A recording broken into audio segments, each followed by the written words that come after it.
How to clear shared content on YouTube Kids. Hello guys and welcome back to the channel. In today's video, I'm going to show you how you can remove previously shared videos or channels from your child's YouTube Kids experience. This step-by-step guide walks you through clearing shared content using the YouTube Kids app on iOS or Android device. For this tutorial, I'm using an iOS device. If you're having Android, you can follow similar steps because the YouTube Kids application operates the same on both of the devices. So first of all, you're going to open the YouTube Kids application and then you're going to click on this gear icon at the top right. Once you do so, you're going to answer this question. So 3 multiplied by 8 is 24. I'm going to type this down. If you wish to set your own passcode, you can click on set my own passcode, click on submit, and then you'll be redirected to settings. Here, you're going to click on the kid's profile, and once you do so, you're going to simply type in your password and then click on next.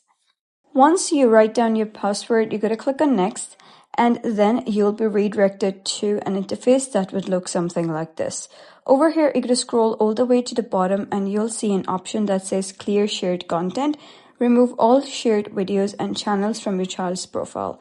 So you're going to simply click on clear shared and then you're going to click on clear shared again, and all shared content has been unshared. So as easy as that, that was how you can clear shared content on YouTube Kids. So if you found this guide helpful, give it a thumbs up and don't forget to subscribe for more helpful tutorials. I'll see you in the next video.